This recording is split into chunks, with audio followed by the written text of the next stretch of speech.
उत्पत्ति चौथा अध्याय 11, 12 और 16वां वचन के आई जा मिल के पढ़े के आई जा पढ़ल जा। यही से अब भूमि जौन तोहरा भाई के लहू तोहरा हाथ से पिए खातिर अपना मुंह के खोलले बाटे, ओकरा ओर से तू श्रापित बाड़ा। चाहे तू जमीन पर खेती कर तबो ओकर पूरा उपज फिर तोहके ना मिली, और तू धरती पर भटके वाला एगो और भगोड़ा होखबा। 16वां वचन।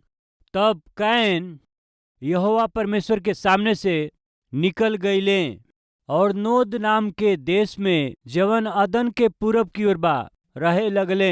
आज जवन संदेश हम देवे जाते ओकर शीर्षक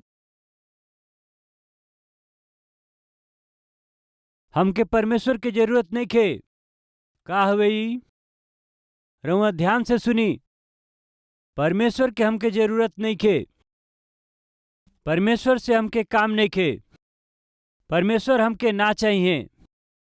ई हवे आज के संदेश के शीर्षक। बाइबल बतावेले कैन परमेश्वर के सामने से नोद नामक देश में ऊ त चल गईले, परमेश्वर के पास से ऊ चल गईले। काहे खातिर? 3 गो या 4 गो विषय आज रउआ से बांटे के बा। हम आशा करत हई सबसे पहले काहे खातिर, का पाप कैले और ऊ का पवले, ऊ कहवा गईले। मेहरबानी से ध्यान देई। कैन आदम और हवा नाम के पहला दंपति के ऊ सबसे पहला बेटा हुए, पहलौठा बेटा हुए, बड़का बेटा हुए। के हुए? बड़का हुए हुए। वो बड़का बेटा के परमेश्वर में इंटरेस्ट नहीं खे, वो बड़का बेटा के परमेश्वर के परवाह नहीं खे, वो बड़का बेटा के परमेश्वर की उपस्थिति में रहे के कोनो श्रद्धा नहीं खे। यही खातिर से यहोवा के सामने से चल गईले। परमेश्वर पर हमार कोनो श्रद्धा नहीं खे, परमेश्वर से हमार भक्ति नहीं खे, परमेश्वर में हमारी इंटरेस्ट नहीं खे, हमके परमेश्वर के जरूरत नहीं खे। आदम के बड़का बेटा का आर्गुमेंट, आदम के बड़का बेटा का सोचला का ई तरीका रहे, परमेश्वर हमके ना चाहिए। आज हमनी के बीच में कहू बाका ब्रदर रउआ हमारा बेटा के बारे में बिल्कुल बतावत हई। काहे खातिर के हमार बेटा ऐसने बा, ओकरा में बिल्कुल परमेश्वर के भक्ति नहीं खे, बिल्कुल परमेश्वर के डर नहीं खे, बिल्कुल परमेश्वर पर भरोसा नहीं खे।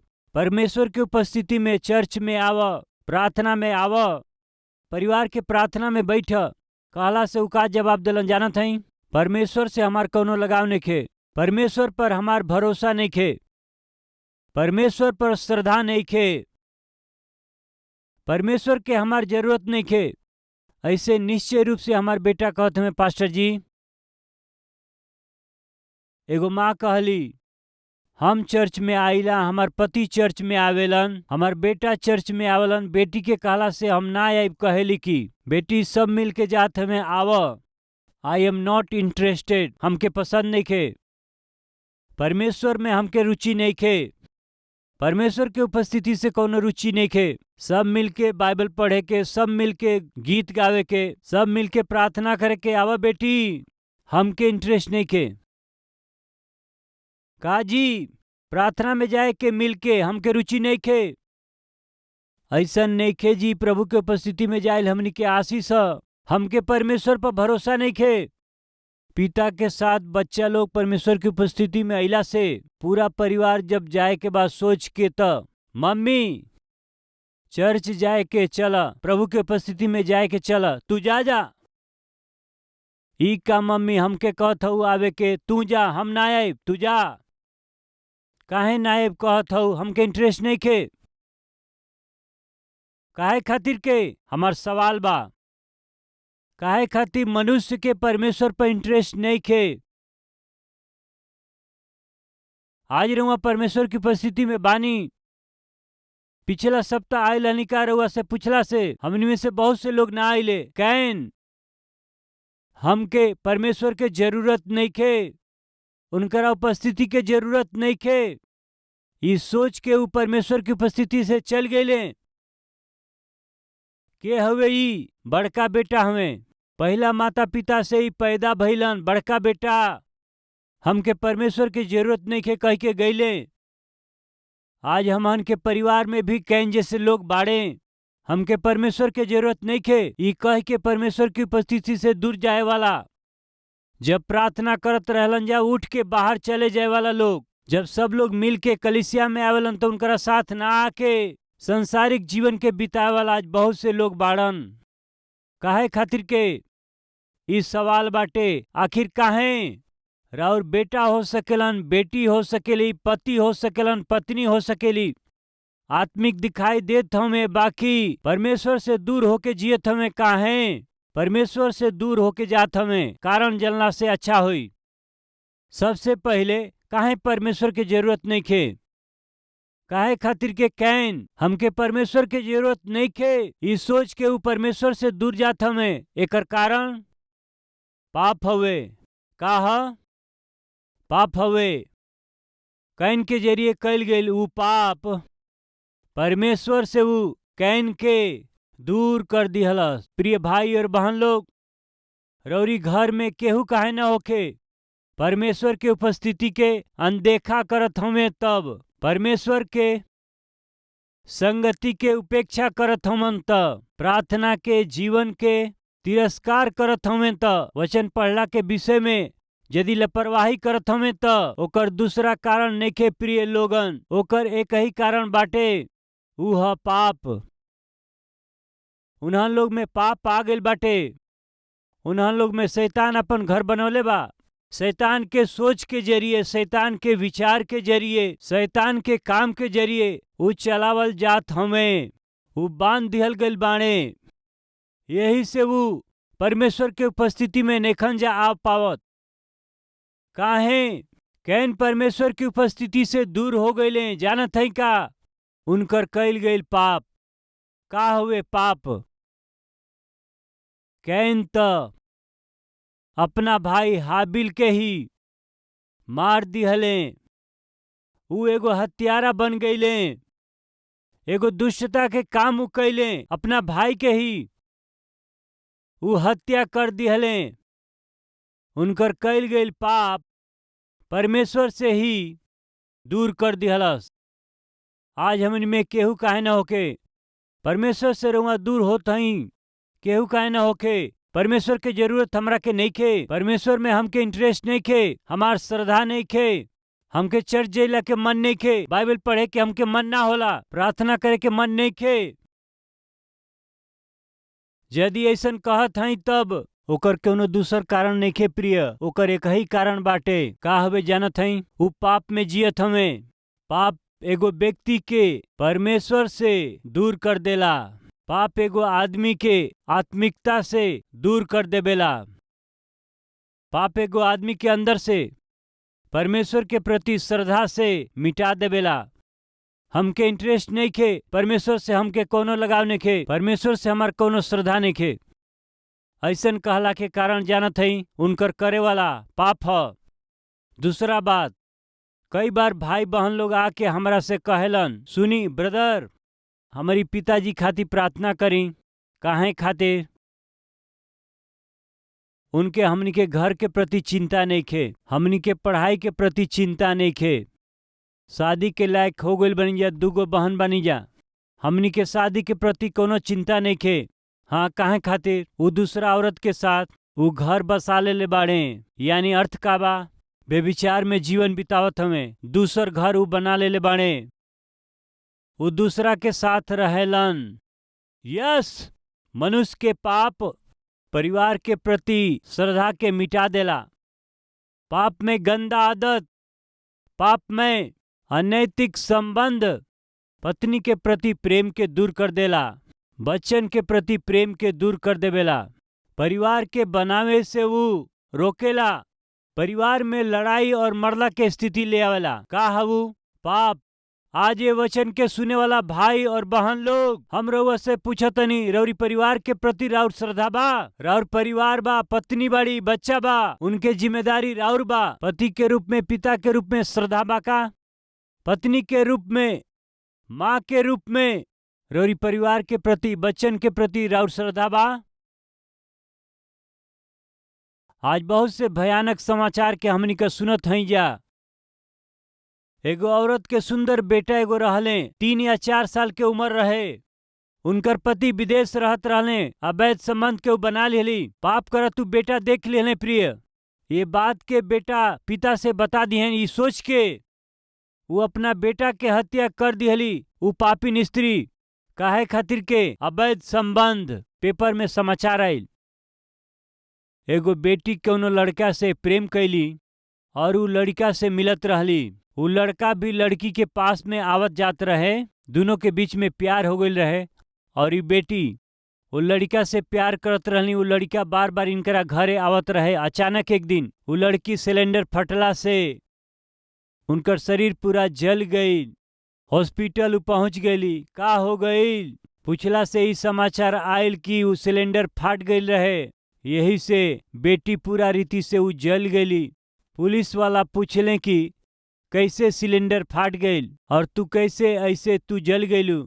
बेटी कहली कि सिलेंडर फटला से हम जरल नहीं खी। फिर का भइल? हमार माँ ही हमके वो जरा देले बाड़ी।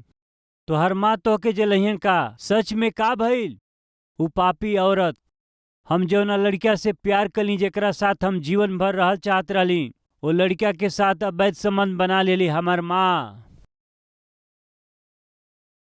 सास के रूप में रह के दामाद के आशीष देवे के रहे, माँ के रूप में रह के बेटी के आशीष उनके देवे के चाहत रहे। हमरा ही प्रेमी से वो अनैतिक संबंध बना करके हम उन लोग के बीच में आवत हई, इस सोच के जरावे के कोशिश कैली। का कहे के बताई इनके? ये दिनन में माँ के बच्चन के प्रति कोनो श्रद्धा नहीं खे, पिता के भी बच्चन के प्रति कोनो श्रद्धा नहीं खे। पति के पत्नी के प्रति श्रद्धा कम होत बाटे, पत्नी के पति के प्रति श्रद्धा कम होत बाटे, परिवार के प्रति पति पत्नी के माता पिता के श्रद्धा कम होत बाटे। कारण बताई जा? पाप। जवन पति जवन पत्नी परिवार के प्रति श्रद्धा के बिना जियत हमें, वो पाप में जियत हवन जा। बाहर पाप में संबंध, बाहर पाप में आदत बा, बाहर पाप में बंधन, गलत संबंध के वो स्थापित करत हमें। बहुत से भाई लोग और बहन लोग के, पढ़ाई करे वाला जवान लोगन के ए दिन में पढ़ाई के प्रति लगन कम हो गई बाटे। कारण बताई? पढ़ाई के प्रति उनकर लगन कम हो गई बाटे। हमार पिता मेहनत से पालत हमें, हमार महतारी बहुत मेहनत से हमरा के पालत हई। उन्हा लोग के मेहनत के देख के हम बहुत ही अपने में दुखित होली। हमारा के पढ़ाई छोड़ के मेहनत करके अपना माता पिता के सहारा बने के बा। यही से हम रात दिन मेहनत करत बानी। यही से पढ़ हम नहीं खी पावत ऐसन कहे वाला केहू बा? नैखन प्रिय लोग।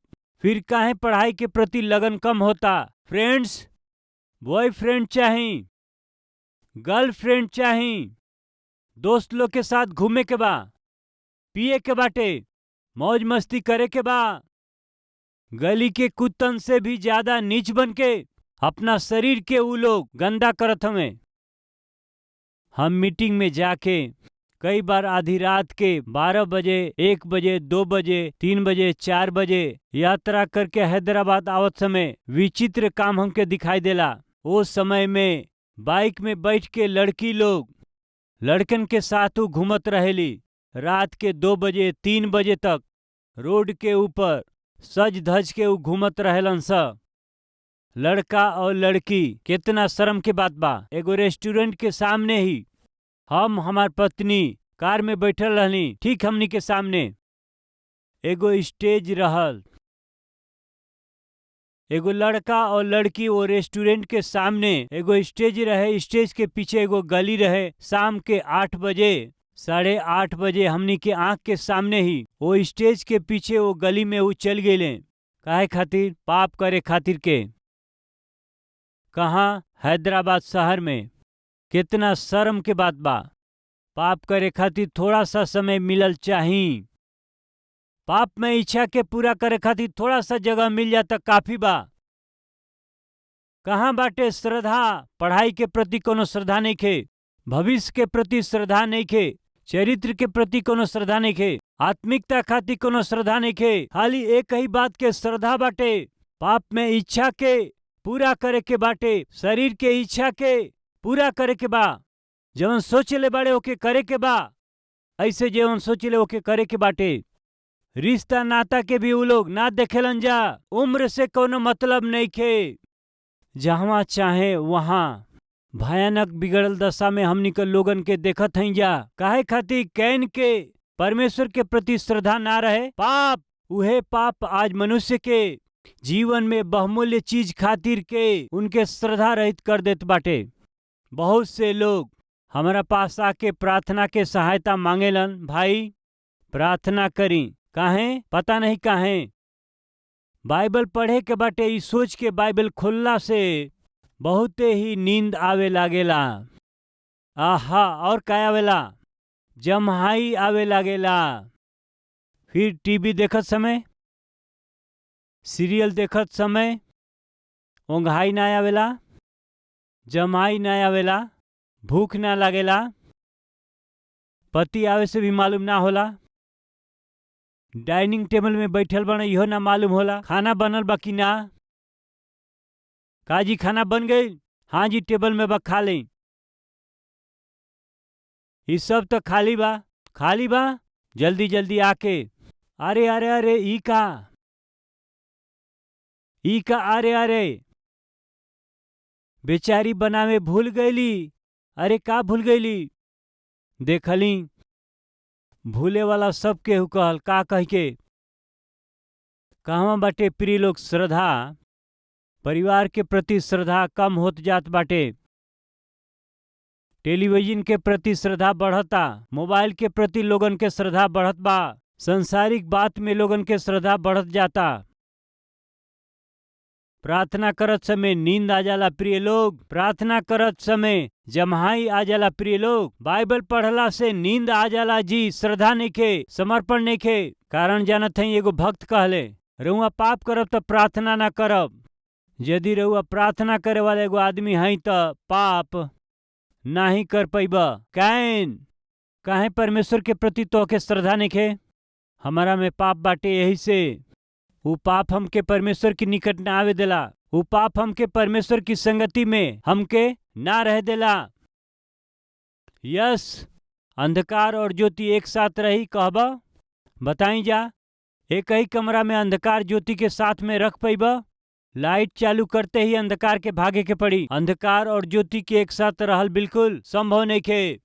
पापी आदमी अपना दिल में दिन प्रतिदिन पाप के बढ़ावला से वो पापी हृदय में परमेश्वर के रहल संभव नहीं खे। यही से हम आज बताओ थे, बहुत से लोगन में श्रद्धा बिल्कुल ही नहीं खे। हमनी में से बहुत से लोग बुजुर्ग हो चुकल माता पिता के ध्यान देते हैं का? माता पिता के प्रति श्रद्धा रखेलन का? ना रखेलन। पिता के प्रति श्रद्धा नहीं खे, माँ के प्रति श्रद्धा नहीं खे, बुजुर्ग हो गए, माता पिता के प्रति जिम्मेदारी कब नहीं खे। कारण का हवे? पाप हवे। पाप के अर्थ का हवे? अनाज्ञाकारिता ही पाप हवे। जब तोहर महतारी बूढ़ी हो जावे, उनकरा के तुच्छ मत जनिहा, परमेश्वर ही कहले। बाकी श्रद्धा कहाँ बा? माता पिता के प्रति श्रद्धा कहाँ बाटे और कहाँ बा जिम्मेदारी? आज ये वचन के सुने वाला भाई और बहन लोग का ई सुनत हैं का? मनुष्य पाप के गुलाम बन के, पाप में आदत के गुलाम बन के जीवन के बहुत ही बहुमूल्य और बहुत ही आवश्यक आत्मिकता और परमेश्वर के साथ संगति के और रिश्ता के और प्रार्थना के जीवन के, वचन के पढ़ाई के, गवाही के जीवन के नाश करत हमें। ओकर कारण जानत हई? पाप हवे। वो पाप में से रुआ के बाहर निकले के बाटे परमेश्वर चाहत हुए, नहीं तो रो हाल कैन जैसे ही हो जाई। एगो बेटा अपना माँ के वृद्धाश्रम में ले जाके रखल चहले, कर कारण जानत हई?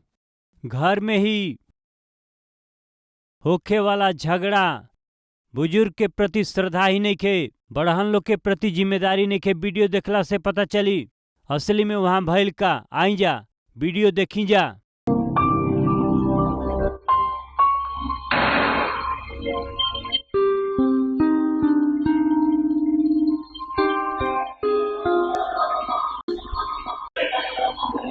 विवाद होत बाटे, वो बिल्कुल ना रह के चाही।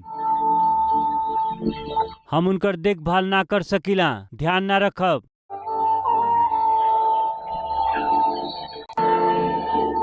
हम रहब या तोहर माँ रही, फैसला कर ल।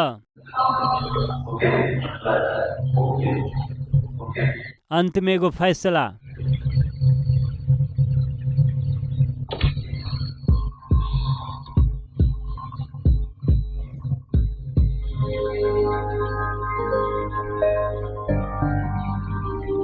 मरला से भी हमके कोनो आपत्ति नइखे, रउवे अंतिम क्रिया कर सकीला। ऐसे लिख के उ हस्ताक्षर कर दिहले।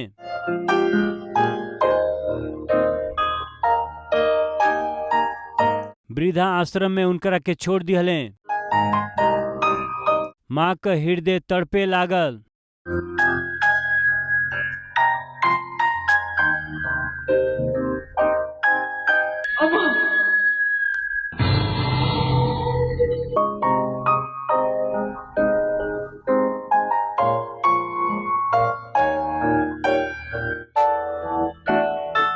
बेटा के गिरला से पत्नी के हृदय ना तड़पल, बाकी जन्म देवे वाली माँ के हृदय तड़पे लागल।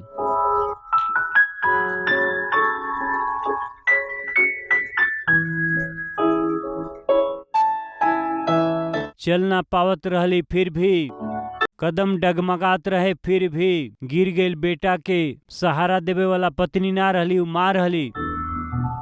वो बचपन में जब गिरले, हर बार माँ उठा करके ऐली।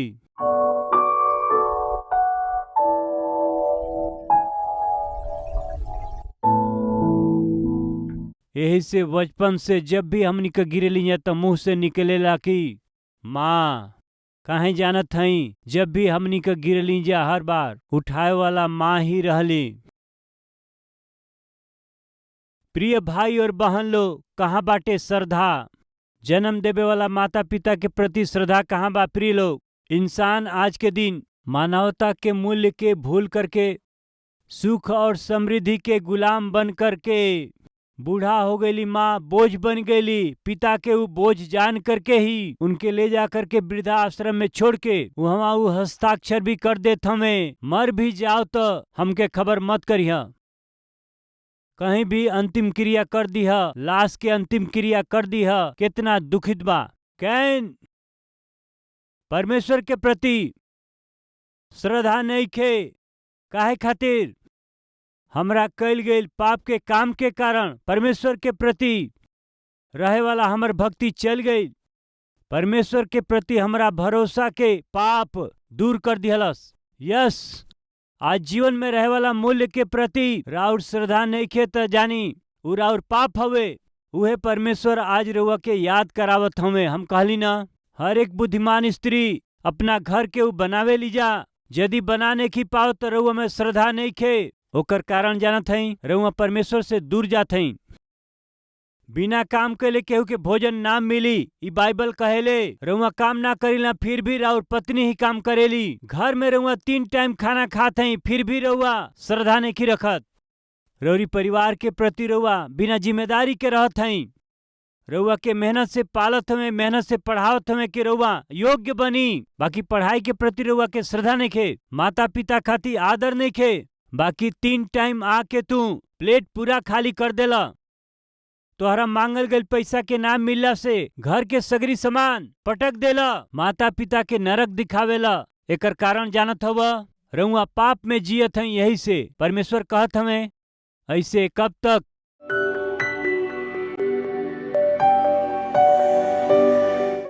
महान पवित्र प्रेमी पिता परमेश्वर, कैन बड़ा बेटा रहले, परमेश्वर के प्रति आदर ना रहे।